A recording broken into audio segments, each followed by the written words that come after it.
الحمد لله وأشهد أن لا إله إلا الله وحده لا شريك له وأشهد أن محمدا عبده ورسوله صلى الله عليه وسلم. أما بعد، النهارده بإذن الله تعالى موعدنا مع القصة الرابعة والأخيرة من قصص سورة الكهف، وهي القصة المشهورة بقصة ذي القرنين، لأنها بدأت بقوله تعالى ويسألونك عن ذي القرنين. قصة ذي القرنين هي القصة الرابعة وختام قصص الكهف، وتمثل بقى النموذج المثالي والنهائي لسلسلة الرحلة الطويلة لرحلة سورة الكهف، اللي مرت بناس مؤمنين مستضعفين مش عارفين أصلا يكلم اللي جنبه، مضطهدين مطرودين مهددين بالقتل في أي لحظة، مش قادرين يعملوا حاجة غير إنهم يقعدوا جوا كهف ويعبدوا ربنا، ومفيش أي بريقة مفيش أي حاجة خالص بتقول إن ممكن يحصل أي تمكين. وبعد كده نطلع إلى المرحلة الثانية، إلى رجل بيحاور صاحبه، بدأ يبقى فيه نوع من التواجد، وبدأ فيه يبقى نوع من القبول المجتمعي، لكن لسه أنت ضعيف، أقصى شيء بتحاور بس أنت ضعيف، معكش فلوس معكش حاجة. الأغنياء هم الظلم، هم غالبا هم الأغنياء، لكن الصالحين ما فيش حدش بيديهم فرصة يبقى معهم منصب، معهم حاجة، معهم قوة. فده ما خلوش عاجز، إنما استعمل الكلام والحوار. ده اللي في إيدي دلوقتي. أصحاب الكهف ما كانوش حتى يقدروا يكلموا حد بعد ما هددوا بالقتل، دخلوا جوه كهف، لكن ده كان يقدر يتكلم فاتكلم. بعد كده نرتقي لمرحلة أعلى، وهي مرحلة موسى والخضر. لا بقى ليك تواجد كبير وسط الناس، بقت الناس بتحبك، تثق فيك جدا، بقت تقدر تعمل عمل إصلاحي، بقت تقدر تغير بإيدك. أنت لسه مش ملك، الملك الظالم موجود لسه، بس أنا بقيت ليا قوة بين الناس. بدأت المرحلة القوية وهي ملك القلوب، إنك بدأت تأثر القلوب، بدأت يبقى ليك سلطان على القلوب. وده المرحلة التمهيدية للسلطان على على الأبدان وعلى الموارد وعلى كل حاجة. ما زال مرحلة موسى والخضر لسه فيها ملك ظالم بياخد السفن. يبقى أنت إذن تمكينك محدود، أنت ممكن فقط من قلوب الناس بتحبك فعلا، وأنت شغال على الوضع ده، تحاول تصلح هنا تصلح هنا تصلح هنا، إلى أن يأذن الله بشكل ما، وكأن ديت فعلا المرحلة اللي قبل المرحلة الجاية، وهي مرحلة ذي القرنين، ومرحلة التمكين، إن صار أهل الحق وأصحاب الدعوة الصحيحة هم أصحاب السلطة في نفس الوقت. خلاص ما بقاش في ملك ظالم، فالملك هو نفسه الشخص اللي كان بيصل. الملك هو نفسه من نفس عينة أصحاب الكهف، الملك هو نفس عينة صاحب الجنتين، الملك من عينة الخضر وموسى. هو ده الملك دلوقتي، هو ده اللي بيقول وبيحكم وبينفذ. طبيعة المرحلة مختلفة، مرحلة جديدة خالص، مرحلة مختلفة ليها طبيعة وسمات تختلف عن أكيد المراحل اللي قبل كده، في الأعمال المتاحة ليك، في الأشياء اللي تقدر عليها. أكيد الأمور مش هتبقى زي بعض، ما ينفعش، لكن في حاجات ثابتة معايا. هي إيه الثابت معايا؟ ثابت العقيدة واحدة، الأخلاق واحدة، المنهج واحد، الهدف واحد، لكن الوسائل هتبتدي تختلف معايا، هتتطور قوي معايا الوسائل في مرحلة ذي القرنين. فكل مرحلة مرينا بيها من المراحل الأربعة، من أول الكهف لغاية الملك، من أول المشرق للمغرب، هي في الحقيقة مش تدرج في الأفضلية. ما ينفعش تقول إن مرحلة ذي القرنين هي أفضل المراحل. هي في الشكل بتبقى دي أفضل المراحل، أنت هو ده فعلا اللي نفسك فيه، نفسك فعلا يحصل تمكين، لكن نقصد إن مش أفضل المراحل، نقصد إن هو ده أفضل ناس هم اللي وصلوا لذي القرنين. مش طبعا أكيد ممكن فعلا تكون أفضل مراحل، احنا يا ريت نتمنى التمكين يسود العدل، يتمنع الظلم، لكن هل الأشخاص اللي في مرحلة ذي القرنين هم أفضل أشخاص؟ لا، لازم تفهم كده كويس، وإلا هتبقى حزين إنك أنت في مرحلة استضعاف مثلا، حزين إنك أنت مش وصلتش لكده، يجي لك إحباط، يجي لك اكتئاب، تزعل إنك أنت بتعمل اللي عليك بس ما وصلناش لحاجة. طب إيه لازمته؟ طب إيه الفايدة؟ لا، ده في فايدة كبيرة، في فايدة كبيرة. مفيش حد أحسن من حد على فكرة. ممكن يكون أصحاب الكهف جوه كهفهم أفضل من ذي القرنين، وممكن العكس. إنما المسألة أنت وجدت في أنهي مرحلة، أنت عملت الشغل المناسب للمرحلة دي ولا لأ؟ إيه قوة بذلك؟ إيه قوة تعبك؟ إيه اللي عملته في حدود إمكانياتك؟ وده اللي هتتسأل عليه.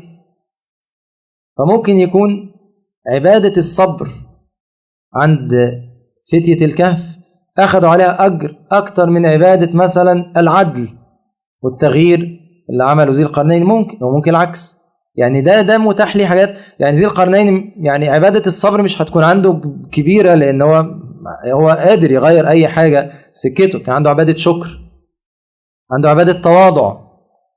أصحاب الكهف ممكن موضوع التواضع ده هيبقى محدود بالنسبة لهم، لأنهم أصلا مفيش حاجة يعني يتكبروا بيها. لكن ممكن في ذي القرنين فتح له باب تاني، قال هذا رحمة من ربي فإذا قال ما مكنني في ربي خير. بيتكلم في عبادة جديدة وجدت عشان المرحلة مختلفة. يبقى إن ده بيتعبد بعبادات في تواضع وفي شكر وفي عدل وفي تغيير وحاجات كتير. دول بيتعبدوا بالصبر والرجاء وحسن الظن والتوكل، صح؟ إيه مين الأفضل؟ ما نعرفش مين الأفضل، لكن كل واحد عمل اللي عليه في المرحلة بتاعته على الوجه الأتم الأكمل. وربنا بقى إيه أدرى مين اللي أكتر وأحسن وكده. فده بيديك أنت نفسك يعني إيه، بتبقى مش مكتئب إنك أنت ربنا مقدر لكش مثلا إن أنت في زمن تمكين. لا عادي، في عبادات عمل، عبادة الصبر، عبادة التوكل، عبادة حسن الظن بالله، إن أنا بسعى للتمكين. يمكن ذي القرنين ده يكون يوم في الأيام حفيدي، يمكن يكون حفيد الولد اللي حفظته قرآن، أشارك في صناعة ذي القرنين. وذي القرنين ده عملية إنتاج مجتمعي. ذي القرنين ده مش طفرة، ولا المهدي هيكون طفرة في آخر الزمان، إنما هي صناعة مجتمعية في أجيال وراء أجيال علشان في الآخر نوصل للشخص ده. في ناس كتير قوي ذي القرنين في ميزان حسناتها، بس احنا بنفتكر ذي القرنين بس. ايه المانع تكون انت واحد من المجاهيل اللي الابطال في ميزان حسنات، اللي في ميزان الابطال في ميزان حسناتهم، الاب والجد البعيد والاخ البعيد والصاحب وشيخ صاحبه، يعني انت تكون واحد من دول. هو مين اللي هيبقى في الاخر فلان؟ ما نعرفش، بس انا هفضل اسعى واعمل اللي عليا. زي ما ربنا مثلا موسى عليه السلام بيقول قوم استعينوا بالله واصبروا. ما نعمل ايه؟ ما نقدرش نعمل حاجه اكتر من كده. وفي نفس الوقت مش معنى كده مش هنعمل حاجه خالص. واوحينا الى موسى واخيه ان تبوأ لقومكم بمصر بيوتا واجعلوا بيوتكم قبله واقيموا الصلاه وبشر المؤمنين. خليكم جنب بعض، خليكم تصاحبوا بعض، اشتغلوا بالدعوه كده ما بينكم، صلوا. الم ترى يعني هتجد ان ان كل المراحل دي هي مراحل فاضله. يعني استعينوا بالله واصبروا دي مرحله ليها طبيعتها وليها عبادتها. ألم ترى إلى الذين قيل لهم كفوا أيديكم. طب نعمل يا رب؟ أقيموا الصلاة وآتوا الزكاة. دي مرحلة وليها طبيعتها. في مرحلة فاعفوا واصفحوا، يعني ما تدافعش أصلا عن نفسك حتى يأتي الله بأمره. وبعد كده هم نفس الناس دول شافوا المرحلة دي، هم نفسهم شافوا مرحلة وقاتلوا المشركين كافة كما يقاتلونكم كافة.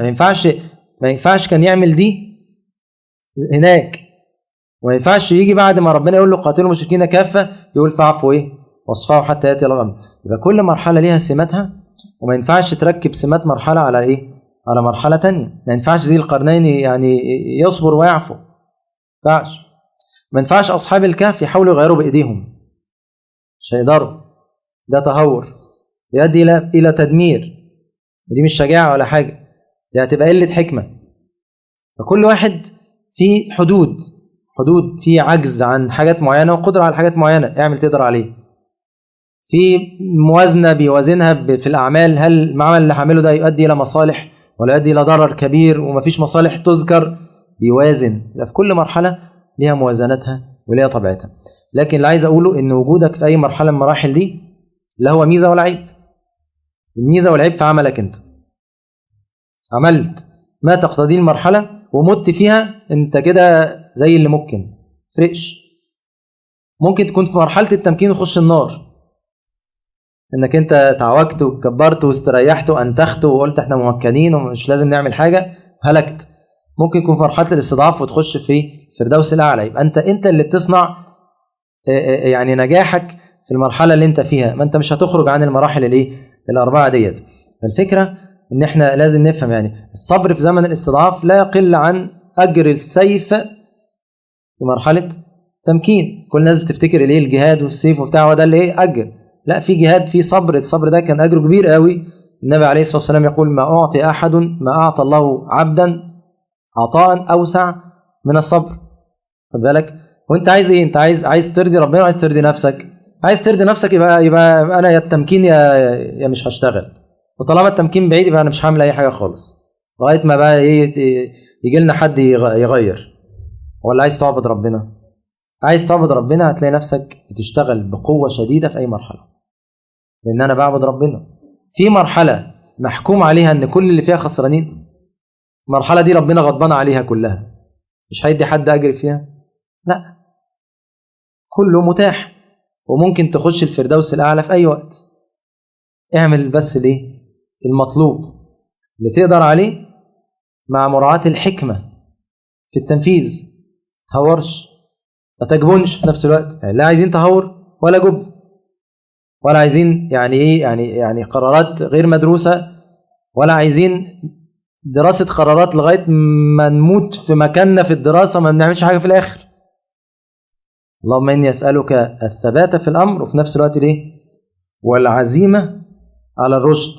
ده الوسط. ثبات في الأمر يعني ادرس كويس قراراتك وتثبت كويس قبل ما تاخد أي قرار وشوف ده مناسب ولا مش مناسب. في نفس الوقت تقعدش تثبت كتير قوي لغاية ما يعني تلزق، يعني ما مش كده. يعني العزيمة على الرشد نفذ بقى في الآخر، اعمل. يبقى كان هي دي أي مرحلة هي كده، ثبات في الأمر عزيمة على الرشد. ثبات في الأمر بدرس كويس أنا مرحلتي إيه المناسب ليها، إيه العبادات اللي ربنا يعني يحب أن يتعبد له بيها في المرحلة دي. بعد كده بنفذ، بشتغل بطاقة عالية جدا وبهمة عالية جدا وبقوة عالية جدا. أنت خسران إيه؟ سمية دخلت الجنة، ياسر دخل الجنة وما شافوش أي حاجة خالص، أول شهيدة في الإسلام والراجل ضرب حربة في فرجها وهو قتلوه خلاص ولا شاف أي حاجة. بس إحنا بنفتخر سمية وياسر، مش كده؟ الموضوع ما يمثلكش أي أزمة نفسية. اشتغل. ربنا يريد إن إحنا نعبده، مش يريد إن أنت تتمكن. هو اللي هيمكنك في الآخر. الذين إن مكناهم في الأرض إن مكنا لهم في الأرض. هو اللي بيمكن، بس هو يريد أن يراك تعبده في أي حالة. فاجعل الله يرى منك ما يحب دايما. بس إيه اللي يزعلك بقى؟ وإيه الاكتئاب وإيه الإحباط وليه إحنا حاسين بيأس والكلام ده؟ مفيش حاجة. اليأس الوحيد والإحباط الوحيد إنك تخش النار بس. قال ذلك هو الخسران المبين، لهم من فوقهم ظلل من النار ومن تحتهم ظلل. هو ده. لكن أي حاجة توصلني الجنة هو طريق سعيد في الحقيقة، حتى لو كان طريق صبر وتعب ومكابدة مش مهم. مهم آخرته إيه؟ أنا دلوقتي بقول لك أنت هتاخد مرتب 1,000,000 جنيه في الشهر، تقول لي 100 عايز نشتغل إيه؟ أقول لك بص، أنا أي حد بيشتغل عندي أي حاجة بياخد مرتب 1,000,000 جنيه.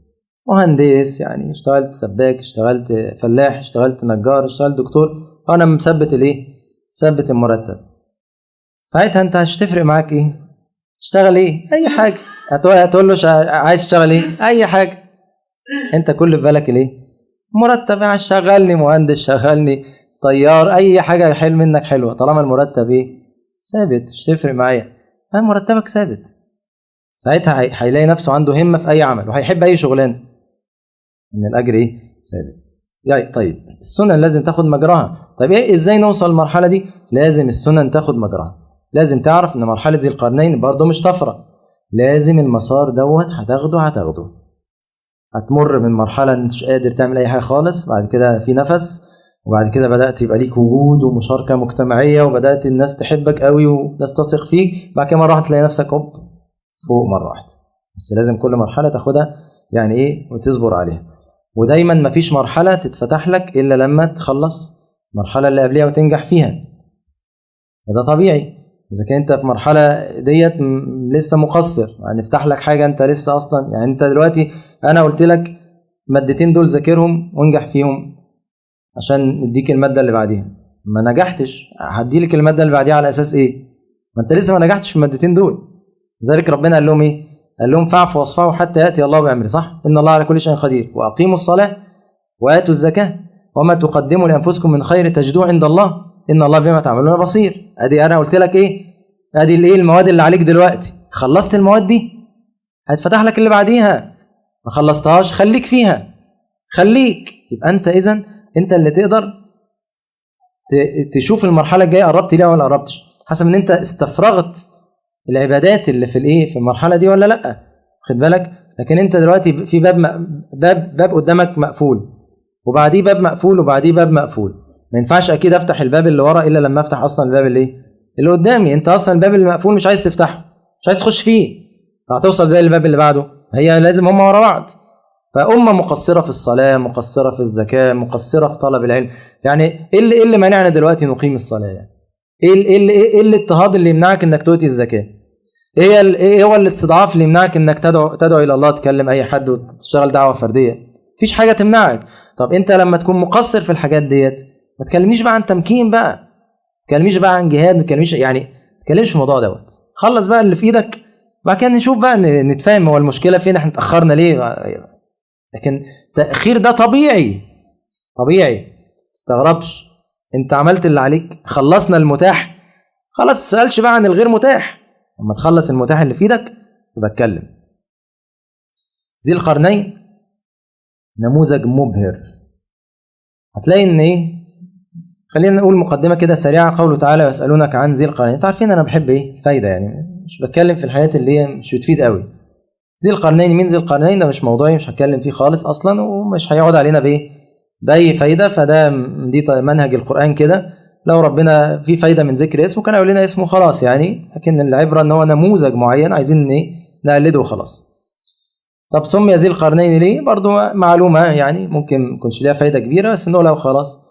قيل انه اسمه ذي القرنين، قيل اقوال كتير بقى، لانه ملك المشرق والمغرب، فاعتبروا دول القرنين يعني، عشان كده ذي القرنين ملك المشرق والمغرب.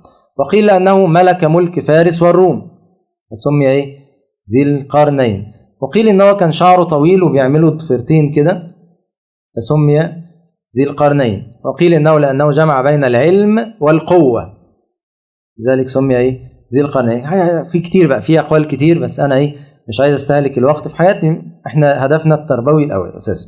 طيب ذي القرنين، عايز الاول اخد يعني نظرة عامة على القصص اللي ربنا ذكرها عن ذي القرنين. ربنا ذكر له 3 مواقف بس، والثلاث مواقف دول جزء من حياة ذي القرنين. لذلك قال سأتلو عليكم منه ذكر، لما يقول سأتلو عليكم ذكره، يبقى دي كل الحاجات اللي عملها. لا، دي حتة في حتة من حياة ذي القرنين. امال هو بيعمل يعني؟ ده انت ده غير في المشرق وراح اخر المغرب وفي النص، يعني انت الحياة ماشية ازاي معاك؟ وقيل ان ذي القرنين اصلا وصل كل الملك ده في 13 سنة، ورث ملك ابيه وهو عنده 20 سنة، مات عنده 33 سنة.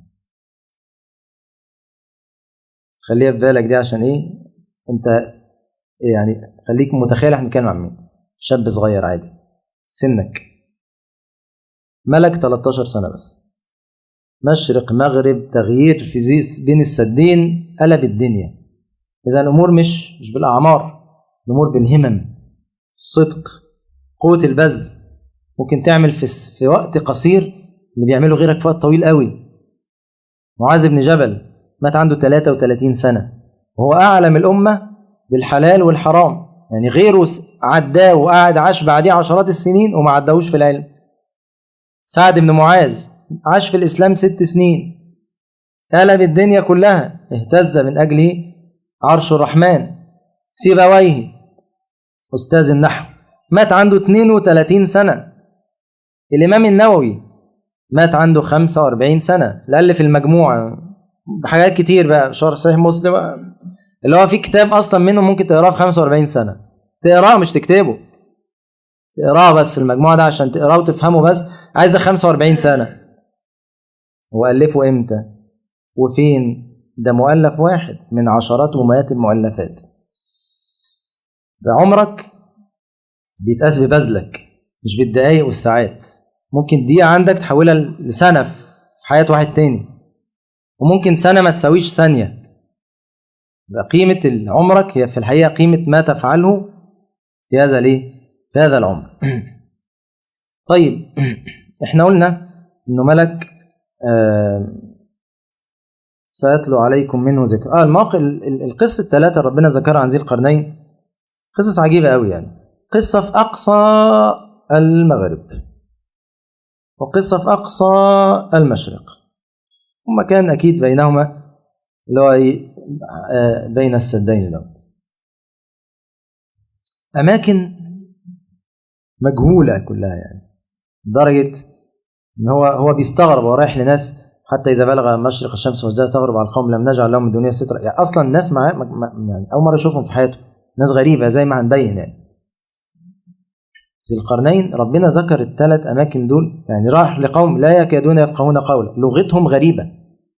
يعني خد بالك ذي القرنين معاه في الجيش كل اللغات أكيد، إن هو راجل عنده في الجيش من كل مكان، كل مكان كان بيغزوه كان بياخد منه ويحط في الجيش، عشان هو عايز عنده تنوع في العلم، تنوع في الموارد، تنوع في اللغات، واللغات جزء من القوة.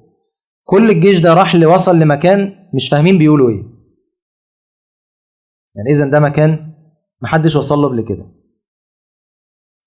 أقصى المشرق محدش وصل له قبل كده، أقصى المغرب محدش وصل له قبل كده. وربنا ذكر الثلاث قصص دول بالذات. ليه؟ عشان تفهم إن غير ذلك أكيد عملوا من باب إيه؟ من باب أولى. إذا كان صلح آخر قرية في البلد، وصلح آخر حارة في البلد، أكيد البلد كلها متصلح. يعني يدل على تمام الإصلاح، ويدل على تمام الإخلاص، لأن ذي القرنين بيشتغل في كل الحتت بنفس المستوى. يعني هنلاقيه راح عند الناس اللي لا يكادون يفقهون قولا، دول بنى لهم أحسن سد في العالم. فمن مستواهم المادي يعني ما فيش علم، ناس جهلة اعمل لهم أي حاجة على قدهم. لا، أنا بعمل ربنا، وبشتغل هنا زي بشتغل هنا زي بشتغل هنا. ده يدل على كمال الإخلاص. ذي القرنين مش بيبحث عن الأضواء، من صفات القائد الناجح لا يبحث عن الأضواء، وليس همه تصوير. ذي القرنين مش بيشتغل في الحتت المسمعة، ذي القرنين مش بيشتغل في الشوارع الرئيسية، ذي القرنين مش بيعيد سفلتة نفس الشارع. ذي القرنين بيدور على المكان اللي محدش وصل له، حتى لو بعيد عن الأضواء، حتى لو محدش عارفك، حتى محدش هيصورك، حتى لو محدش هيقدر قيمة اللي انت عملته في المكان ده مكان يعني ليه تعمل لهم أصلا؟ مين دول؟ ما عندك الأماكن التانية هتسمع جامد وهيبقى ليك وزن عند الناس وهيقولوا والجرايد هتكتب. أنا مالي القصص ديت، أنا راجل أريد الإصلاح. لا فاكرين لما قلنا شرحنا إن أريد إلا الإصلاح ما استطعت، وما توفيقي إلا بالله. أنا مش عايز تصوير وكاميرات، أنا مش عايز يتقال عني، أنا عايز أعمل اللي يرضي ربنا. ده محور أساسي في القائد الناجح، أن يبحث عما يرضي الله ويفعله. هنا هيستوي عنده بقى الشريف والوضيع، والمكان الضعبان والمكان الغني والمكان الفقير، هيلاقي أداء هنا زي هنا زي هنا. مش هيفرق بين الناس بقى على حسب إيه أوضاعهم، يعمل لدول أي حاجة وكروته ودول يعملهم أنضف حاجة. لا، هيشتغل هنا بضمير وهنا بضمير وهنا بضمير. مش هيصلح الحتت المسمعة، لكن الحتت اللي محدش حاسس بيهم مش مهم، 60 داهية. احمدوا ربنا ان هم عايشين، احمدوا ربنا ان وصل لهم مية. انما كل مكان يؤدي فيه احسن اداء، سواء المكان ده كان ناس علية القوم او ناس متواضعة، ناس جهلة، ناس فقراء، كل ده بيأثرش معاه، انما هو يعامل الله سبحانه وتعالى. لذلك ربنا قدر ان عمل ذي القرنين ده يوصل لنا لغاية هنا ويقرأ فيه المحاريب، لانه بلغ مرحلة من الإخلاص. كأن ربنا ذكر الثلاث قصص دول عشان يقول هو ليه ذي القرنين ذكر في القرآن، بإخلاصه الشديد الرهيب. والإخلاص يا جماعة هو القوة الدافعة الحقيقية لعملك في الزمان. تاني، الإخلاص، قوة الإخلاص وقوة الأعمال القلبية عموما أثناء عملك هو القوة الدافعة لعملك في الزمان. عملك هيستمر قد إيه وأثره هيبقى قد إيه، ده مش راجع قوي لكتر العمل على قد ما هو في كيفية كل عمل كنت بتعمله. عشان كده تجد في أعمال وصلت لنا، في أعمال وصلت لنص السكة، وفي أعمال ماتت في مهدها. وممكن يكون الأعمال اللي ماتت في مهدها دي اتبذل فيها مجهود ضخم. ممكن الأعمال اللي وصلت لك يعني ممكن صاحبها أصلا ما كانش في باله يعني هو بيعملها.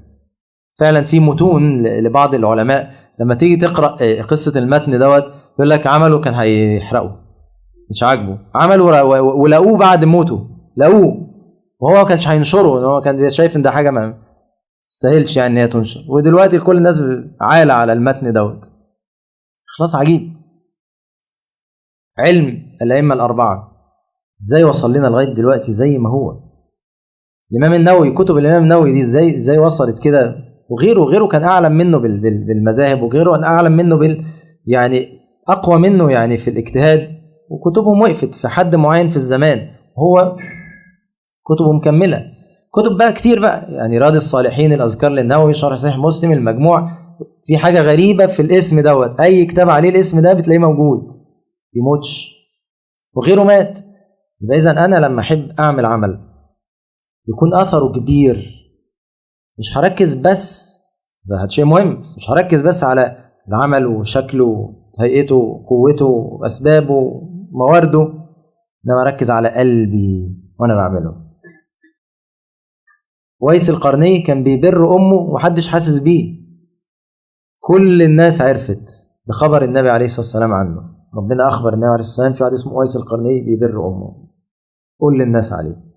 ما كانش يتخيل أبدا إن في حد في يوم من الأيام هيعرف عمله البسيط الصغير اللي هو شايفه محدود، مش محتاج حد يثني عليه حتى عليه، وصار من سيد سادات التابعين، بل هو أفضل التابعين كما أخبر النبي عليه الصلاة والسلام. المرأة سقط كلب، بغي سقط كلب، لكن لإخلاصها صار ده نموذج مبهر لحسن الإخلاص والرجاء. الراجل هو ماشي في الشارع لقى شجرة كده بسيطة حطها على جنب بس، فوصل لنا خبره بينما رجل يمشي في الطريق نحى شجرة. القصة دي يبقى أنت ما تفكرش قوي الناس هتقول إيه، ولا تفكر يعني، ولا تستنى تصوير، ولا تستنى ثناء، ولا تستنى لايكات، ولا تستنى كومنتات. أنت بترجو أمر أعظم من ذلك بكثير. لو ركزت في اللي هو أعظم من ذلك بكثير ده هتجد بقى الثمرات والبركات.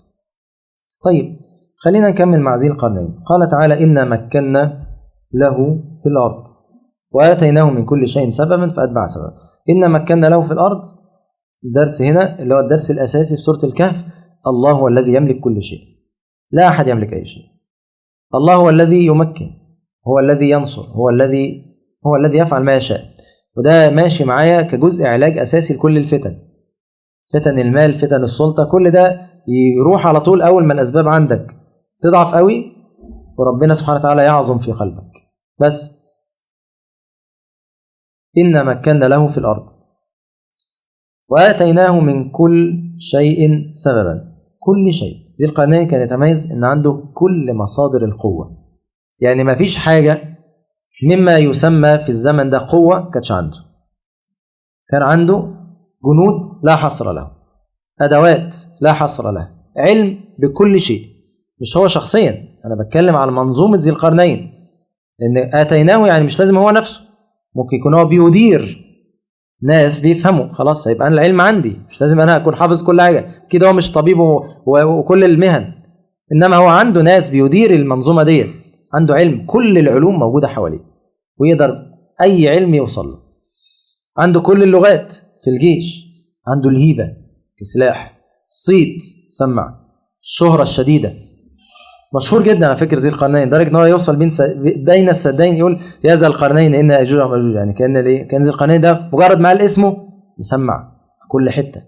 الرعب، كان ذي القرنين مرعب مخيف بالنسبة لأعدائه.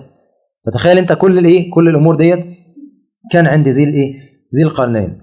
لكن ليست العبرة في ذي القرنين أنه كان عنده كل الأسباب، إنما الأهم ثم فأتبع سبب. آتيناه من كل شيء سببا فأتبع سبب. هي دي مربط الفرس، لأن ممكن يكون عندك كل الأسباب بس أنت ما بتعملش بيها حاجة، ما بتعرفش تستغلها صح. فإذا الأسباب دي هي مصدر القوة. ممكن تبقى قوة، ممكن ما تبقاش قوة، حسب استثمارك ليها. ممكن تستثمرهاش. أديك مثال، الناس بتوع السدين دول مش كان عندهم قوة؟ مصادر قوة. كان عندهم ناس قال لهم فأعينوني بقوة، يعني إذن عندهم مصادر للقوة. عندهم حديد، عندهم نحاس. الله، أمال انتوا ايه مشكلتكم؟ انتوا عندكم كل حاجة، أنا خدت منكم الناس بس، خدت منكم الحديد وخدت منكم النحاس وعملت السد، بس هم ما عندهمش، ما قدروش يصنعوا من الموارد دي شيء، فصارت موارد بلا معنى ولا قوة، ملهاش قوة، ما حطوش معاها العلم، بس كان فاضل مكون العلم يتحط، لكن هم لا يفقهون قولا. فبقت موارد بلا قيمة ولا معنى. إذا أنا لما يبقى يعني كبلد عندي موارد، لغاية دلوقتي أنت ما فيش قوة عندك إلا أن أنت تحسن إدارة الموارد ديت. البلاد العربية هي أغنى بلاد العالم في الموارد، ما فيش زي بلاد العربية أو البلاد الإسلامية عموما في الطقس والمناخ والبحار، المصادر المائية، الثروة الحيوانية، الزراعة، بترول، الغاز، الذهب، كل ما تتخيله مما هو مصادر قوة في العالم هو موجود عندك. ليه أنت أضعف الدول في العالم يعني؟ ليه؟ يعني شيء غريب إن إحنا مش مقدرين إمكانياتنا. لكن هو المشكلة إن أنت ما قدرتش تصنع من الموارد دي قوة. أو إحنا عندنا مشكلتين: إما ناس أهملوا الموارد دي خالص، ما عملوش بيها حاجة، فبقوا فقراء وهم عندهم موارد. يعني أغنى الناس نظريا وأفقر الناس عمليا. يعني لو اتحسبت الموارد اللي عندهم وتقسمت على الفرد، الفرد غني جدا، لكن هو في الحقيقة صفر، فقير، إن هو ما بيستغلش الموارد أصلا. أو يعني ده النموذج السيء. في نموذج أحسن منه شوية، بس هو النموذج بيخدع نفسه. إيه النموذج اللي بيخدع نفسه ده؟ النموذج اللي بيخدع نفسه دوت جاب الموارد باعها زي ما هي كده، وخد فلوس وعمل بيها إيه؟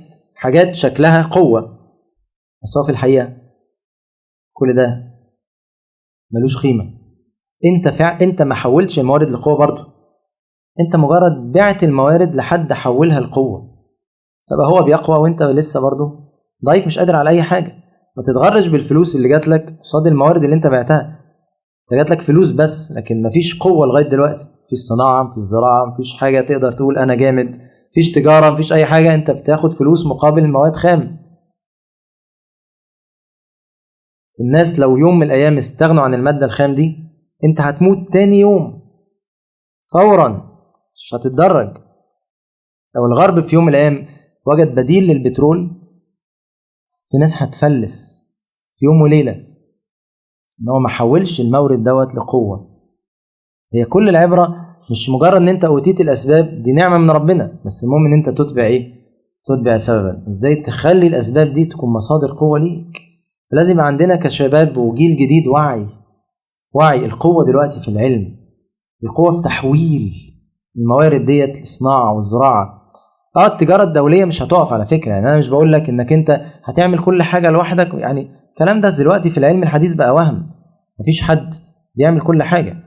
إنما أغنى الدول بتستورد، بس مش لأنها عاجزة عن الصناعة، عشان شايفة إن ده ممكن يعني أكثر كفاءة. يعني دولة مثلا أمريكا بتستورد من الصين لأن المنتج الصيني أرخص لما تصنعه في بلادها نفسها. يعني هي تستورده بتكاليف النقل أرخص من إن هي تعمله جوه البلد. بس هي عملت كده علشان إنه فكر اقتصادي. لكن لو الصين وقفت المنتج ده هتصنعه في بلدها عادي. الفكرة إن هو قادر، بس هو يمكن عمل التجارة ديت علشان هو ده أنفع ليه ماديا. لكن بلد لو يوم من الأيام وقفوا عني المنتج أصيع، دي مشكلة كبيرة. ما أقدرش أعمل أي حاجة، أنا فقير جدا ليهم لمنتجاتهم، مش عشان أوفر، لأ، عشان أنا مش أعرفش أعمل أي حاجة في أي حاجة. دي كارثة كبيرة. فأنت عندك كل حاجة وفي الآخر مفيش أي قوة عندك. فديت الإيه؟ ديت ثم أتبع إيه؟ ثم أتبع سببا. لاحظ هنا أن ذي القرنين ربنا إداله الدنيا باللي فيها، وده يدلك على قضية مهمة جدا، أن الدنيا لا تساوي عند الله جناح بعوضة. ليه؟ تقول لي ازاي؟ ده ربنا ادى القرنين. ايوه، بس كان في صاحب جنتين قبل كده. لو كانت الدنيا في حد ذاتها قيمه او مكافاه ما كانش غدا غير الصالحين. ولا ربنا لو هي مكافاه اديها للفاسدين ليه؟ لا، ادى صاحب الجنتين. وفي ملك ظالم هو كان معاه برضه ليه الجنه، وفي ملك في الاول كان بيضطهد اصحاب الكهف كان معاه برضه ملك عادي. يعني يبقى ربنا ادى ذي القرنين وادى الملك ده وادى الملك ده وادى صاحب الجنتين وادى النمروز. ليه؟ لان هي مش مكافاه، هي عبارة عن ابتلاء. ربنا ابتلى بيه دوت نجح، ابتلى بيه ده فشل، يبقى هي ملهاش قيمة في حد ذاتها.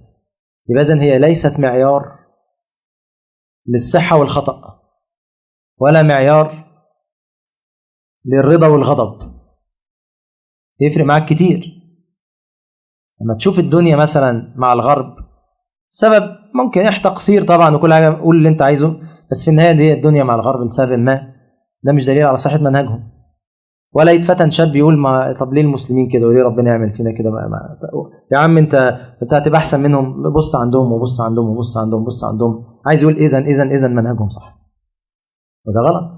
طب ما النمرود، طب ما ذي القرنين كان معاه طب يبقى هو منهجه صح؟ برضه مش معيار، برضه مش معيار، لا معيار في ده ولا معيار في دوت. لان انا لو حطيته معيار بحرج نفسي. ما هو ذي القرنين كان فيه اصحاب الكهف، يبقى منهجهم غلط. يبقى لازم نلغي الموضوع دوت من المعايير خالص، لا هو معيار للخطأ والصواب ولا هو معيار لرضا ربنا وغضبه. مش معنى ان اداك الدنيا انه راضي عنك، مش معنى ان خدها منك ان هو غضبان عليك، انما العبره بما وفقت ليه بعد اتيان الدنيا او حرمانها. اذا وجدت عملك مع اتيان الدنيا او مع حرمانها عمل صالح يبقى ربنا بيحبك. وجدت مع اتيان الدنيا او حرمانها عملك فاسد يبقى ربنا بيبغضك. يبقى ان الله كما قال ان الله يعطي الدنيا لمن يحب ولمن لا يحب، ولا يعطي الاخره الا من يحب. ايه الاخره؟ اللي هي مقدمات العمل الصالح، وبعد كده ربنا يعطيك ليه الاخره. طيب بعد كده فاتبع سببا حتى اذا بلغ مغرب الشمس. دلوقتي ذي القرنين انطلق انطلاقه ضخمه جدا. طبعا اثناء السكه دي بقى تخيل عمل ايه يعني، هو احنا بنقول لك حته كده بس جبنا لك اخر السكه يعني. حتى اذا بلغ مغرب الشمس وجدها تغرب في عين حمئة ووجد عندها قوما. على الأول نقف عند مغرب الشمس. مغرب يعني آخر يعني أقصى الغرب يعني. وجدها تغرب في عين حمئة. يعني إيه تغرب في عين حمئة؟ لأن ديت عاملة مشكلة كبيرة عند الملحدين، وعاملة بقى شبهة، والقرآن في شبهات، والشمس بتغرب في عين حمئة إزاي؟ ده العلم أثبت إن الشمس أي كلام. يعني إيه بتغرب في عين حمئة؟ هل هي زي ما احنا كنا واحنا صغيرين نفتكر الشمس بتنزل تعمل تش في البحر والجو ده يعني، ولا ايه؟ هو اللي بيقول الشبهه ديت بيتهم بيتهم القران ان هو كان قصده كده، او ان المسلمين فاهمينها كده ساعتها. يعني النبي عليه الصلاه والسلام كان قال للصحابه ان الشمس نزلت وعملت في الميه وبتاع، هم صدقوا، فيعني الدين ده اكيد فيه تخريف لا طبعا الكلام ده كلام يعني مضحك جدا. يعني هي الشبهه مضحكه نفسها، يعني تحسسني ان انا يعني عيل صغير بلعب على الشط يعني. لا الموضوع مش كده خالص. هو ربنا قال ان هي بتغرب في عين حمئة، ولا وجدها تغرب في عين حمئة؟ وجدها يعني ايه؟ هي ليه اصلا ليها كذا رد. الرد الاول، طب خلينا الاول نقول ايه هي العين الحمئة. العين الحمئة قيل هو المحيط. المحيط يعني ايه حمئة؟ حمئة، الحمئة هو الطين الاسود. حمئة الطين الاسود، والعين هي المحيط. المحيط اللي هو وصل له ذي القرنين، المحيط دوت كان تربته سوداء، تربته سوداء، فطبيعي ان بيحصل انعكاس على السطح فيبان السطح كأنه اسود. هو المحيط الاطلسي. المحيط الاطلسي هي تربته كده، تربته غامقه قوي، وبالتالي اللي يشوف من بعيد قوي المحيط من بعيد فالانعكاس هيبين ان المحيط غامق قوي، اسود تقريبا او يعني يبقى غامق جدا يعني. فهي دي عين حمئة، يعني المحيط لونه غامق ولونه اسود اقرب الى السواد بسبب الانعكاس. وجدها تغرب، يعني بالنسبه لعينه هي بتغرب في عين حمئة، بس هل هي بتغرب فعلا في المحيط؟ لا، بس ده هنا الكلام بالنسبه الى نظر ذي القرنين وليس الى الحقيقه. حقيقه اكيد الشمس بتغربش في البحر، بس بالنسبه لما رآه هو ربنا بيصف ان هو شايف شايف الشمس نزلت في عين حمئة، وده نوع من المجاز يعني. يبقى ده تفسير العين حمئة ان هي المحيط الاطلسي. طب حمئة ليه؟ عشان الطينه بتاعتها هي سوداء. وقيل عين حمئة ان هو وصل في المغرب دوت ان هم كان عندهم ارض زراعيه، وكان الارض الزراعيه فيها عيون، والعيون دي برضو كانت تربتها سوداء، عيون كبيره. فكان برضو لما شاف كأن الشمس غربت في العيون اللي طينتها سوداء ديت.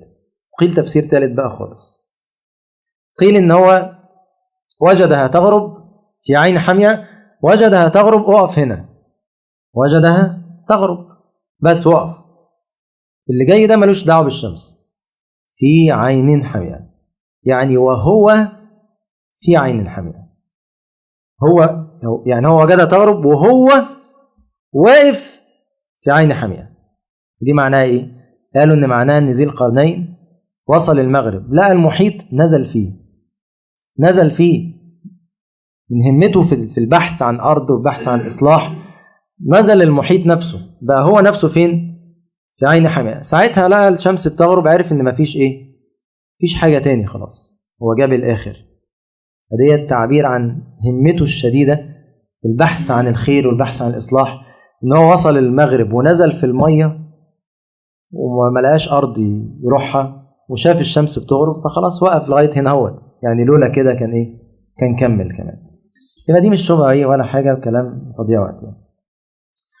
وجد عندها قوما قلنا يا ذا القرنين إما أن تعذب وإما أن تتخذ فيه حسنا.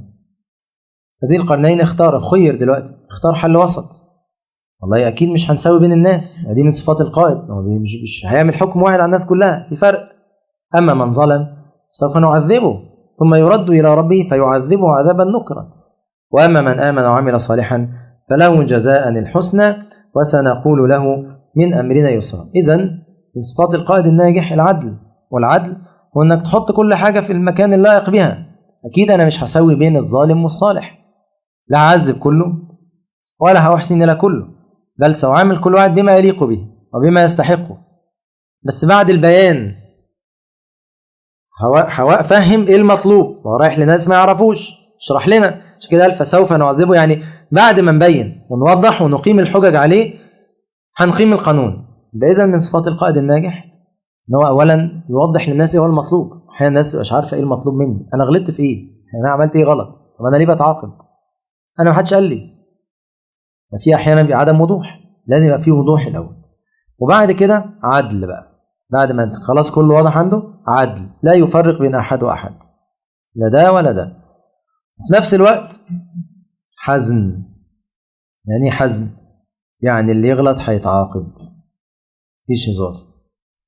أما من ظلم فسوف نعذبه ثم يرد إلى ربه فيعذبه عذابا نكرا. من صفات القائد الناجح الحزم الشديد، لأن أنت قائد مش صاحبك، ده مش جارك، مش ممكن، لا قائد يعني لازم يتعامل، هو بيتعامل على مستوى الدولة، مش بيبص للشخص نفسه. على مستوى الدولة لازم الناس تشوف إن في تطبيق للقانون حقيقي، ولازم يتطبق وبحذافيره. وهنا ما فيش مجال ان هو يعني ان هو يعفو عن كله، والا تكون القانون ملوش قيمه. لو الناس حاسه ان هو قانون غير مفعل، لازم يعني يكون قوي، يكون حازم. اما اليد المرتعشه فتفسد اكثر مما تصلح، واحيانا العفو يفسد، مش كل واحد العفو يصلحه. واحد ظالم وبيظلم وبيزداد في الظلم، تعفو عنه ازاي؟ العفو ساعتها يفسده ويفسد غيره، يقول لك يا عم هي بتعدي، ما فيش حد يحصل له حاجه في الاخر. محاكم بتطول وقضايا تقعد سنين، وفي الاخر خد له حاجه مخففه، نقض في استئناف بتاع مش عارف ايه، بتخلص على اي كلام. تقلقش بتخلص. لما الناس تحس ان الجو كده هتجرأوا على اي شيء. لازم يكون فيه الاول حزم، شده، سرعه، عقوبه، ملاحظه، الناس تحس بيها. عشان كده تلاقي الحدود في الاسلام روعه. ليه؟ ان هي جمعت كل الحاجات دي. اولا الحدود فيها عقوبه قويه، قطع يد، جلد، رجم، قويه. فيها حزم، فيها سرعه، فيها ظهور، كل الناس بتحس بيها. وليشهد عذابهما ايه؟ طائفه من المؤمنين. دي صفات القانون الناجح اللي بيجيب نتيجه على طول مع الناس تحس ان التطبيق حازم. لو ان فاطمه بنت محمد سرقت لقطعت يدها، مش هزر مع اي حد، مفيش، القانون يطبق على كله. ان يكون العقوبه قويه رادعه. عشان كده السجن ما بيجيبش نتيجه. انا اسرق، طب انا ممكن اسرق مليون جنيه واخش اتحبس 5 سنين واطلع استمتع بيهم، ايه المشكله يعني؟ ايه المشكله في كده؟ مش هعملهم انا ولا في 100 سنه. لكن قطع اليد لا، عقوبه رادعه، مش كده؟ لما الزنا يبقى لو برضا الطرفين يعدي، هو هيبقى كده عيش بقى حياتك، اعمل انت عايزه. لكن لما في جلد وفي رجم لا، محدش هيزني. تمام؟ لما في حرابه اخرتها برضو سجن، غير لما يبقى في قتل. يبقى لازم يكون العقوبه على قد الجريمه، لازم تكون العقوبه تكون العقوبه فوريه، بسرعة، قضاء سريع، مماطلات دي ملهاش قيمة. ويكون الأمر ظاهر، الناس تشوفه. لما الناس تشوف ده اتقطعت إيده، في مليون واحد يفكروا يسرقوا هيرجعوا في قرارهم. عشان كده واحد يقول لك إيه، هي لو طبقت الحدود كلنا إيدينا هتقطع؟ لا، لو كلنا حرامية هيتقطع إيدي 2 بس، والباقيين إيه؟ هيتوبوا طبعا، هيتوبوا. هي دي من فلسفة الإيه؟ القانون الناجح، فلسفة الحدود في الإسلام. عشان كده النبي عليه الصلاة والسلام قطع إيد واحدة بس في 13 سنة، قطع إيد واحدة بس، ورجم 5. قصدي أقام الحد، رجم 5 في إيه؟ في الزنا، فيهم 2 يهود، يعني 3 مسلمين بس اللي زنوا في الإيه؟ 13 سنة. هو ده حزم، قائد عنده حزم، عنده قانون واضح، عنده الناس فاهمة المطلوب منها وبيطبق وعلى كله. أما من ظلم بغض النظر هو مين فسوف نعذبه ثم يرد إلى ربه فيعذبه عذابا، وأما من آمن وعمل صالحا. طبعا من شوف بقى لما ذكر العمل الصالح ذكر أهم حاجة، من آمن وعمل صالحا. إذا من صفات القائد الناجح أنه ينشر الإيمان والعمل الصالح بين الناس. يبقى أنا لما عاوز الناس تنصالح بشتغل على كذا محور القانون وببينه، ودي قوة السلطان. في محور تاني أهم، محور الإيمان، إن أنا بنشر بين الناس الإيمان والعمل الصالح وبحثهم عليه، لأن دوت بيوفر كتير قوي من القانون. أنا دلوقتي هو السلطان بيتدخل إمتى؟ لما أنت ديانتك تبقى ضعيفة وتعمل الغلط. لكن لو ديانتك كويسة عمرك ما هتغلط أصلا، حتى لو أنا مش موجود، حتى لو القانون مش موجود، حتى لو السلطان مش موجود. أنت بتراقب مين؟ تراقب ربنا. فإذا نشر الإيمان بين الناس ده علاج ل80% من الجرائم. وبعد كده السلطان هيتدخل في ال20% اللي مش عايزين يسمعوا الكلام دول، هديهم على دماغهم، كل الناس هتلم وخلاص وخلصت كده. يعني هنوفر 80% من المجهود لو بس نشر الدعوة ونشر الدعاء وعلم الناس ونشر العمل الصالح، هيوفر كتير. عشان كده هو قال ركز على الحاجة اللي هي بتجيب كله، هو ما قالش واللي التزم بالقانون من آمن وعمل صالحا أكيد عمل كل حاجة صح بعد كده، لأن ده بيراقب ربنا. أنا أصلا مش هتدخل معاه، ده مش محتاجني، بس أنا هتدخل معاه. هعمل إيه؟ هكافئه بقى. من عمل صالحا فله جزاء الإيه؟ الحسنى وسنقول له من أمرنا إيه؟ يسرا. خد بالك هنا بقى عمل مبدأ جديد، مبدأ حلو غير كل اللي قلناه، الحزم والعدل والكلام ده والقانون والوضوح. الثواب والعقاب، التحفيز والتحذير. لأن احنا في الغالب بنجد في القانون تحذير بس، القانون ما بيقولش اللي هيلتزم هيكافئ بإيه. دي مشكلة برضه. العقوبات بس هي اللي موجودة، لكن مفيش مكافآت، وده غلط. الراجل قال اللي هيشتغل صح هنكافئه كمان. ما التحفيز ده مهم، عشان كده في ثواب وعقاب، عشان كده في جنة ونار. ربنا ما قالناش نار بس، لأن طبيعة الإنسان عايز برضه عايز مكافأة، هشتغل ببلاش. تمام. فذكر التحفيز والتحذير، وذكر الثواب وذكر العقاب، وده مبدأ مهم، لأن القائد الناجح يجمع بين يجمع بين الإثابة، زي ما بيركز على العقوبة يركز على الإثابة. لكن لما هو اتكلم على الظالمين قال إيه بقى؟ خد بالك، قال من ظلم فسوف نعذبه ثم يرد إلى ربه فيعذبه عذابا. بدأ باللي هو هيعمله فيه، وبعد كده ذكر اللي ربنا هيعمله فيه. ولما ذكر ربنا هيعمله فيه قال فسوف نعذبه، عن نفسه سوف نعذبه ثم يرد إلى ربه فيعذبه عذابا نكرا. ليه؟ لأن مفيش علاقة بين اللي أنا هعمله وبين اللي ربنا هيعمله. عذاب الدنيا كله لو سلطان طلع كل اللي عنده على بني آدم هيبقى ولا حاجة بالنسبة اللي ربنا أعده ليه من العقوبة. لو علم الناس ما عند الله من العقوبة ما طمع في جنته أحد. عقوبة شديدة، عشان كده سماها نكرة. بس الحتة المهمة إن هو بدأ باللي هو هيعمله، بعد كده اللي ربنا هيعمله. لكن لما اتكلم على التاني من آمن وعمل صالحا فله جزاء الحسنى، اتكلم على الجنة الأول، وبعد كده اتكلم على اللي هو هيعمله، وسنقول له من أمرنا يسرا، لأن ده المناسب. المفترض لو شخص فعلا آمن وعمل صالحا، إيه هو المحفز الأساسي بتاعه؟ الدار الآخرة.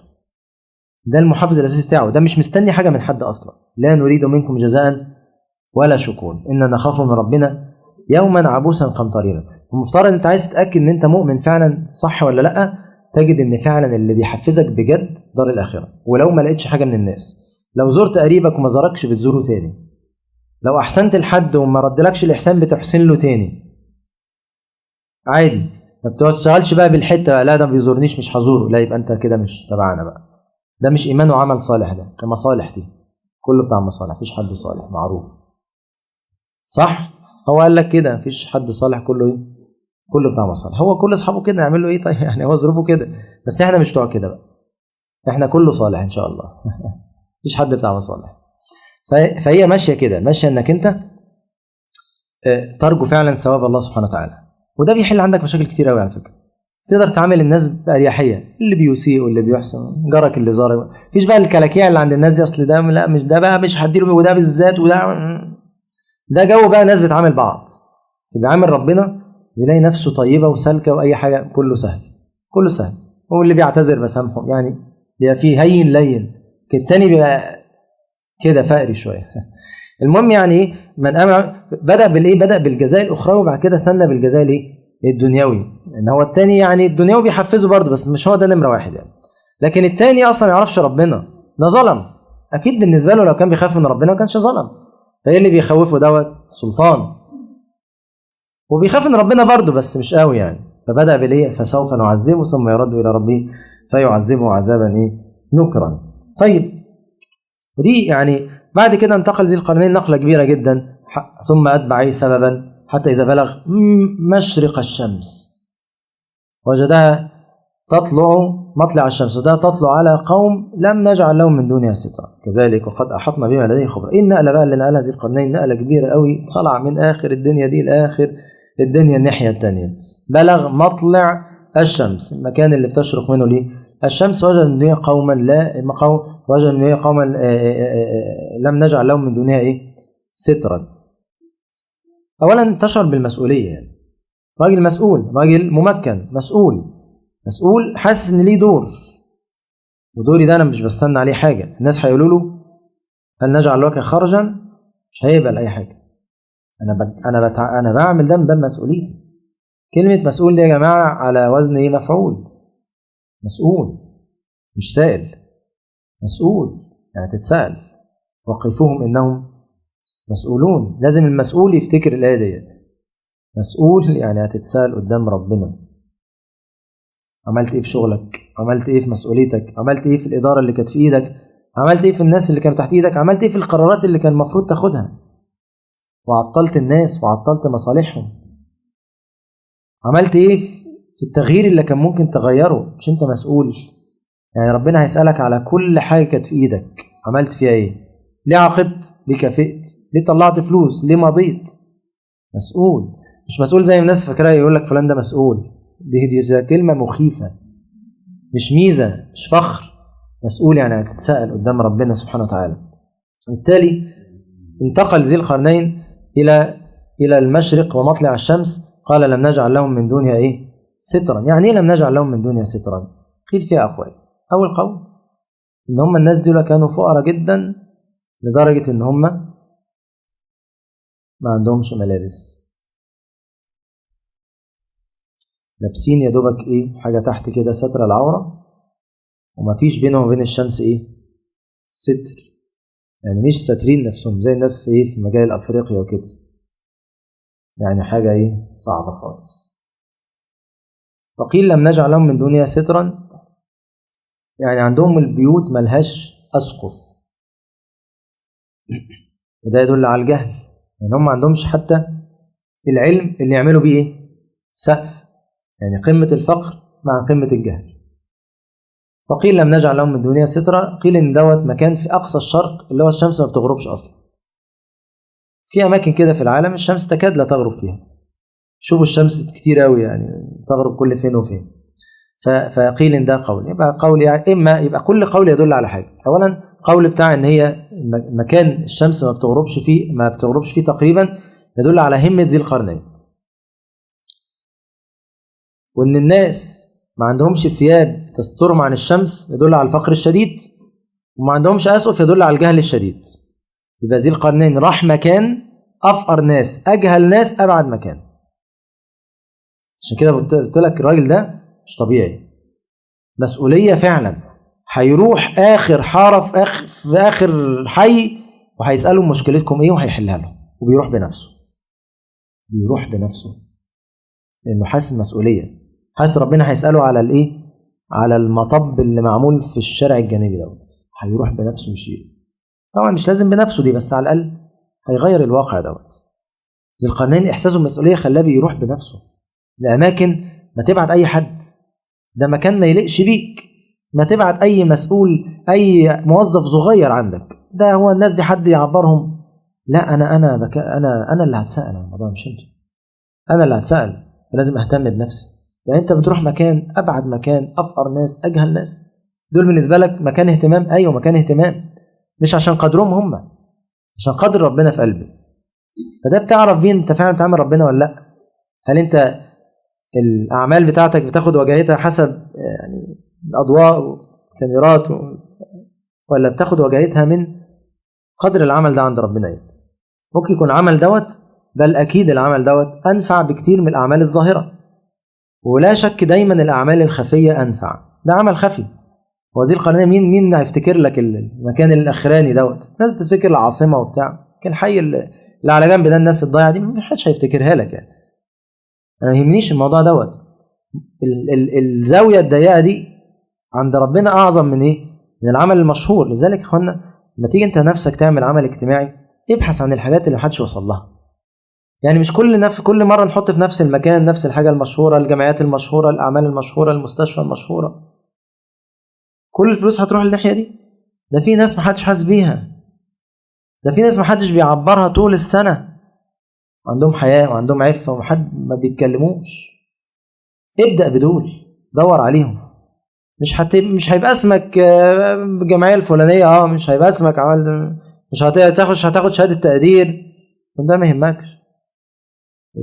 الفلان ده اللي في المجاري ده انا محدش حاسس بيه، اجري لما اديله الصدقة دي احسن بكتير جدا، لان ده محدش وصل له. انا عملت فرض الكفاية وشلت فرض الكفاية عن الأمة، فقير ده فرض كفاية على الأمة ان هي تعوله، انا قمت بيه. لكن دي كل الناس عندها. ابدأ بالمجاهيل دول، اليتيم اللي ما فيش حد بيرعاه ده، غير اليتيم اللي كل الناس رايحين له في نفس المكان، في نفس المركز الايتام المشهور وطول النهار حفلات، هم نفس اليتامى. دور على المركز الغلبان ده اللي محدش بيعبره. لا يا عم ده ريحته وحشه، ما ده اللي ريحته وحشه ده اجره كبير. تهمك الريحه؟ ركز، انت بتعمل ربنا، تفرق معاك كتير في تحركاتك. دايما العمل خفي، ان تبدوا الصدقات كويس فنعم هي، بس وإن تخفوها وتؤتوها الفقراء هو خير لكم مش الفقير. خير لمين؟ ليك انت. فكر في نفسك. كذلك وقد أحطنا بما لديه خبر. ربنا كذلك دي اختصرت كل حاجة. يعني ايه كذلك؟ يعني بدل ما نعيد الكلام، عارفين اللي حصل في المغرب؟ كذلك بس خلاص. اصل احيانا حد يقرا اللي دي يقول هو عمل ايه بقى ربنا ما قالش في الاخر عمل ايه. حتى اذا بلغ مطلع الشمس تطلع على القوم لم نجعل لهم ديون ستر كذلك قد احطنا بما لديه خبر ثم اتبع سبب. هو عمل ايه بقى في المشرق؟ كذلك. بس هي دي القرآن بيختصر كذلك. فعارف اللي حصل في المغرب زيه بالظبط حصل في المشرق. الراجل إذن عنده عدل تام، ما بيفرقش. اللي عمله هنا هيعمله هنا، هيعمله هنا، هيعمله هنا، خلصت. دي اللي بتقولها لك كذلك. عمل نفس الدعوة، نفس الإيمان، نفس العمل الصالح، نفس القانون، نفس التطبيق، نفس كل حاجة كذلك. وربنا بيقول بقى هو إيه اللي بيخليه شغال كده كويس؟ عشان هو فاهم دي وقد أحطنا بما لديه خبرا. راجل بيراقب ربنا. ثم أتبع سببا حتى إذا بلغ بين السدين. مكان بقى العجيب دوت، مش مهم المكان ده فين طبعا، يعني كلام كتير قوي ومش تعرفين، مش سكتي يعني. قيل في روسيا وقيل في الصين وقيل بين أرمينيا وأذربيجان يعني مش يفرق معنا. مكان عجيب في مكان ما، في ناس عجيبة لا يكادون يفقهون قولا، يعني لا هم فاهمين حد ولا حد فاهمهم. لغة غريبة، يعني ذي القرنين ملك من المشرق المغرب ومعاه كل الناس ديت ومش فاهمين اللغة دي. انت وصلت فين؟ يعني عايز اقول لك ان هو جاب المشرق والمغرب والعمق، دخل جوه بغابة ما حدش حاسس، بس سمع ان في ناس هناك، راح لهم عشان يسألهم ايه مشكلتكم يا جماعة. انا سامع ان في مشكلة هنا، انا لازم احلها، اصلا انا مسؤول، مش بتاع منظر، انا مش بتاع كاميرات، انا مسؤول. وصل لبين السداء الرجاء. قال حتى اذا بلغ بين السدين وجد من دونهما قوما لا يكادون، هم عايشين بين سدين كده، فكان بيقول لهم في الحته دي لا يكادون يفقهون قولا. طب هم اتفاهم معاهم ازاي؟ دي مشكله كبيره صح. قيل فيها كلام، قيل ان هو اتفاهم معاهم بالاشاره. ده يدل على ان هو يحل مشكله هيحلها. مش هحط انا مبررات لنفسي، ومش هقول في ظروف، مش هحط قدامي وهم عقبات. انا هحل، يعني هحل. يقول لك يحط دماغه في حاجه هيعملها. وقيل ان هو استعمل العلم. ايه العلم ده بقى؟ قال لك انه جمع الناس بتوع اللغات كلهم اللي عنده. اي لغه يا جماعه هي عباره عن كل اللغات متاثره ببعض، صح؟ تجد في كل اللغات في مشتركات، توميتو، طماطم، ليمون، ليمون، يعني ايه؟ في كل اللغات فيها كده بقى. هو لو جاب كل الناس وسمعوا اللغه ديت، كل واحد هيلقط حاجه، يقول ايوه الكلمه دي تقريبا، الكلمه دي تقريبا، فقدر يكون جمل. الناس كلها اتجمعوا اسمعوا، قدر عن طريق علم. اللغات اصل علم ده موضوع تاني غير اللغه نفسها، ان انت تتكلم في اصول للغات. اللغات ليها اصول وليها تاريخ، هو معاه كل بقى الدنيا دي. قدر من الناس دي كلها، مجموعه الناس اللي فاهمين اللغات وفاهمين اصول اللغات، قدر يحلل الكلام دوت ويفهمه. عجب، اتبع سببا، فهم المهم الكلام. طيب يا جماعه ايه المشكله؟ قالوا يا ذا القرنين ان ياجوج وماجوج مفسدون في الارض فلنجعل لك خرجا على ان تجعل بيننا وبينهم سدا. ناس جميله، ناس واضحه، ناس سهله، قالوا له المشكله والحل يعني ده الجميل فيهم.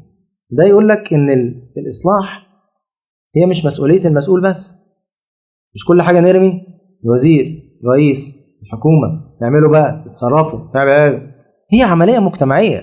انت لو قاعد سلبي كده، هو برضه هيقعد سلبي، ما تزعلش، ما هي كده، ما انت سلبي وهو تختاروه منك هيبقى سلبي، يعني مش طبيعي هيبقى هو شخص مختلف. لازم انا نفسي اتفاعل، انا احاول اوصل، انا اشرح المشكله، ابين واشارك في الحل، انا احس بمسؤوليتي، مش اشوف الحاجه الغلط اللي اقدر اغيرها اقول ماليش دعوه هم يعملوها، ما تحلها انت. ما مش هنعمل كل حاجه، معلش، حتى لو مقصرين طب اعمل انا. يعني هي عمليه مجتمعيه كامله لازم كل الفئات تشترك فيها. الناس قالوا المشكله بوضوح وقالوا الحل كمان، قالوش بقى تصرف انت مسؤول، شيل انت بقى. قالوا له هل نجعل، قال ان ياجوج وماجوج مفسدون في الارض. ادي المشكله، ايه الحل؟ هل نجعل لك خرجا على تجعل بيننا وبينهم سدا؟ بس هي قناه، الله يكرمكم انا اصلا جاي ما اعرفش، تجيش تلومني انا ما اعرفش، انا لسه جاي، اشرحوا لي وانا ولو قصرت بعد كده عاتبوني. فالاول الاول سمع منه. وكمان الحاجه الثانيه ان هو سمع منهم، خد بالك، سمع منهم. احيانا لازم تنزل يلا اعمل. طب يا عم دي مش مشكلتنا اصلا، كانتش مشكلتي في الاسفلت، انا مشكلتي في المجاري، هنكسرها تاني.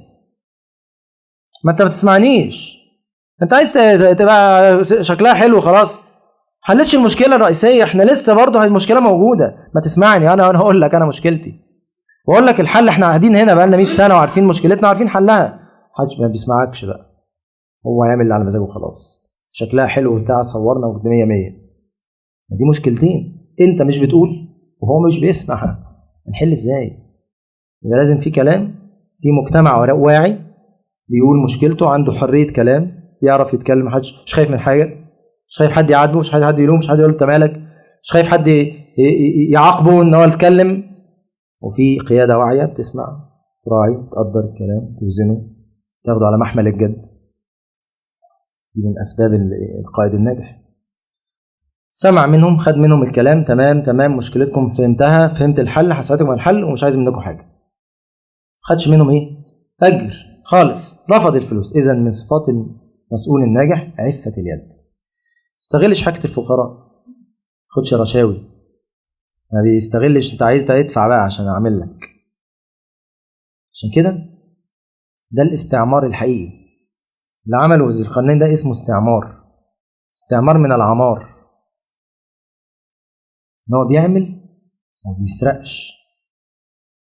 الدول الغربيه لما دخلت البلاد حاجه من اتنين، يا اما بتخرب خالص تخربها، يا اما في الظاهر بتعمل بس بتاخد كتير، فضتك اصلا عشان تعمل لك شويه الحاجات الحلوه اللي انت فاكرها دي. الله بص، الله عملوا لنا، عملوا لكش لله، مصمصوك عشان يعملوا لك الكام حاجه اللي انت فرحان بيهم دول، او خربها حسب المنهج بتاعه. هو عايز يكسبك هيعمل لك، بس هيمصمصك. عايز يدمرك هيخربها لك خالص. مفيش حد عمل لك حاجة لله. ده مش استعمار، ما كانش استعمار، كان استخراب. استخراب فكري، استخراب موارد، استخراب بنيات، كل حاجة. لكن اللي بيعمله ذي القرنين ده اسمه استعمار حقيقي. الراجل اللي بيروح بيشتغل بيعمر مش عايز حاجة وبيمشي. انت بتعمل كده ليه؟ أنا مسؤول. أنا مسؤول. مش أنا ملكت وأنا هراعي الناس اللي البلد بتاعتي أنا بس، وأنتوا بقى مش مهم بقى أسرقكم. كلكم بقيتوا بلدي. إذا ذي القرنين مش بيتكلم في قوميات ولا دم ولا عرقيات ولا في حاجة اسمها آمن وعمل صالحا، في حاجة اسمها ظلم. ده عندي الولاء والبراء. حبيبي آمن وعمل صالحا، ظلمت اسمك ايه بقى، جنسيتك ايه، تاريخك ايه، مفرقش معايا. هراعيك في مواردك، مش هاخد منك فلوس مهما كان، لان انا ملكتك خلاص وده دوري. عفة اليد. أعينوني بقوة أجعل بينكم وبينهم ردما. طيب هو ذي القرنين محتاج منهم حاجة أصلا؟ ده راجل معاه جيش. هو ليه بيقول لهم أعينوني؟ عشان يشاركهم زي ما شاركهم في القرار؟ لا، ما ينفعش تشاركني في القرار بس، ده أنت تشاركني في التنفيذ. أنا بكرة همشي، لو أنت ما حسيتش إن الحاجة دي بتاعتك هتخربها تاني يوم. لو أنت حاسس الحكومة هي اللي عملتها ومخدتش رأينا وما شاركناش فيها، هنكسرها تاني يوم. إحنا اللي هنكسرها تاني يوم، لأن مش حاسين بقيمتها، مش حاسين مسؤولية، مش حاسين إن إحنا تعبنا فيها. لكن هو عايزهم يتعبوا معاه، مع إنه مش محتاجهم، وأنتوا أصلا كنتوا تعملوها لوحدكم لو كنتوا تقدروا تعملوا حاجة. بس هو عايز إيه؟ عمل جماعي، عايز يربيهم على عمل جماعي، عايز ينقل الخبرة. ينقل الايه؟ خبرة. وده محور تاني عند ذي القرنين يدل على التجرد. مش انا اروح اعمل لك وافضل انا ايه كيفية الفعل انا محتفظ بيها عشان افضل ازلك. لا، تعال اعمل معايا عشان اديك الخبرة، عشان انا ماشي مش كل يوم هجيلك. اشتغل بقى انت بقى، اشتغل شوية. وده من الحكم الناجح، ان انت تدي الناس في الاماكن قدرات عشان يشتغلوا لوحدهم، عشان مش كل شوية عايز الحاكم، عايز الحكومة، عايز الحاكم، عايز الحكومة. اشتغل بقى مع نفسك. هنقل لك الخبرات وحط لك ناس بتفهم واشتغلوا. هتعوزوني بقى كل فين وفين بقى، خلاص. يبقى في كأن في حكم ذاتي صغير بس تحت السيطرة، كل ده متابع بس. يعني هو بيديهم كل الإمكانيات عشان تشتغلوا مع نفسكم. تعالى عينوني، تشارك معايا في القرار، تشارك في التنفيذ. هتخاف على الحاجة لما تحصل، هتبقى عندك خبرة. مشكلتك كانت في العلم أصلا، تعالى أعلمك. أنت معاك كل حاجة، ناقصك العلم، تعالى أعلمك وخلاص، واشتغل أنت بقى. آتوني زبر الحديد حتى إذا ساوى بين الصدفين. خد بالك هما كانوا بين سدين. هو عمل إيه؟ حط الحديد رصه كده، ألواح ألواح ألواح ألواح. وبعد كده إيه؟ حتى إذا قال آتوني زبر الحديد حتى إذا ساوى بين الصدفين قال انفخوا حتى إذا جعله نارا قال آتوني أفرغ عليه إيه؟ قطرا. هو إيه اللي حصل؟ صب حط الحديد كده كأنه طوب. عارف أنت الطوب بترص؟ هو رص الحديد كأنه إيه؟ طوب. وبعد كده ولع فيه، سخن جامد بقى على الآخر، لدرجة ما الحديد نار، مش نار يعني بقى ايه؟ احمر جدا، قرب يدوب خلاص، اللي هو على الاخر. في اللحظة دي راح صب عليه نحاس في الفراغات بقى، كأنها المونة. عارف الطوب والمونة؟ الحديد هو الطوب والنحاس مونة. حاجة فظيعة، رهيب، سد رهيب، حديد والمونة بتاعته نحاس. صب ايه؟ نحاس، فصار بقى حاجة يعني لا يمكن. فما استطاعوا ان يظهروه عشان عالي قوي، وما استطاعوا له ايه؟ نقبا. لا يقدروا ينطوا فوقيه يأجوج ومأجوج عشان عالي جدا، ولا يقدروا يخرموه ابدا لانه قوي جدا. اذا ذي القرنين تعامل على اعلى مستوى، على اعلى مستوى من الاداء. طبعا الناس يعني جاهله ممكن يضحك عليهم باي حاجه، بس الكلام مش كده. تمام. وتعامل بحرفيه عاليه جدا. احسن سد اتعمل لاجهل ناس، بعمل ربنا. خد بالك. فما استطاعوا ان يظهروه. استطاعوا كلمه اصغر عشان الموضوع اسهل. انهي اسهل، تنط فوق السد ولا تخرمه؟ اكيد تنط فوقيه اسهل، عشان كده فما استطاعوا، عشان دي اسهل. لكن تخرمه صعب قوي يعني. فما استطاعوا يعني صعب قوي بقى حد يخرم سد زي دوت. فالكلمه كبرت. وما استطاعوا له ايه؟ نقبا. بعد كل دوت ذي القرنين يتواضع لله تعالى يقول هذا رحمه من ربي. يا نهار ابيض، انت كل ده ما فيش حتى كبر، ولا انا ولا ناشين ولا القائد المظفر المعظم ملك الممالك زعيم القطرين والبحرين طويل العمر يطول عمره، مفيش اي حاجه من الجو ده خالص. زهز عصره، مفيش ناشين، مفيش اي حاجه. كل ده يا اخوانا انا ما عملتش اي حاجه، أنا ما عملتش أي حاجة خالص، ولا تقولوا علي أي حاجة، ولا عايز منكم أي حاجة، ده ربنا اللي عمل وأنا ماليش دعوة بأي حاجة. تواضع. وهي دي فتنة العلم اللي قلنا هتناقشها ليه القصة ديت. فتنة أقصد السلطة تتكسر بالإيه؟ بالتواضع. النبي عليه الصلاة والسلام يدخل مكة فاتح، طأطأ رأسه ولحيته لمس الجمل من شدة التواضع عليه الصلاة والسلام. هذا رحمة من ربي، وأنا ما أعملكش حاجة، ربنا لو ما مكنيش مش هعمل، وربنا لو أراد بكرة ده يتدمر هيتدمر، ما فيش. فإذا جاء وعد ربي جعله إيه؟ دكاء، وكان وعد ربي حقا. واحنا شفنا ان ذي القرنين حتى هو ممكن عمل برضه بمسألة الايه؟ القدرة والعجز والمصالح والمفاسد، لأن هو بنى سد. طب ليه ما حاربش يأجوج ومأجوج؟ احنا شرحنا قبل كده الحتة دي الدرس اللي فات، لأن هو ما يقدرش رغم قوته، لكن يأجوج ومأجوج قوتهم ما فيش حد يقدر عليهم. حتى عيسى في آخر الزمان ربنا يقول لقد أخرجت لك عبادا لي لا يدل أحد بقتالهم، ما حدش يقدر عليهم، يعني ما تحاولش تقاتلهم، حرز عبادي إلى الطور، اطلعوا جبل الطور وقعدوا يدعوني بس، وأنا إيه؟ أنا هتعامل معاهم، وربنا اللي هيقتلهم في الآخر. إذا حتى هو ممكن برضه عمل بالقدرة والعجز، أنا أقدر أحاربهم؟ لا.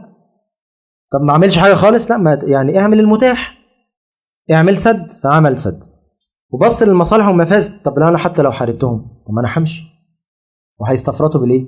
بالناس ديت، يبقى أنا برضه ما عملتش حاجة، استفزتهم على الناس ديت هيقتلوهم بعدين.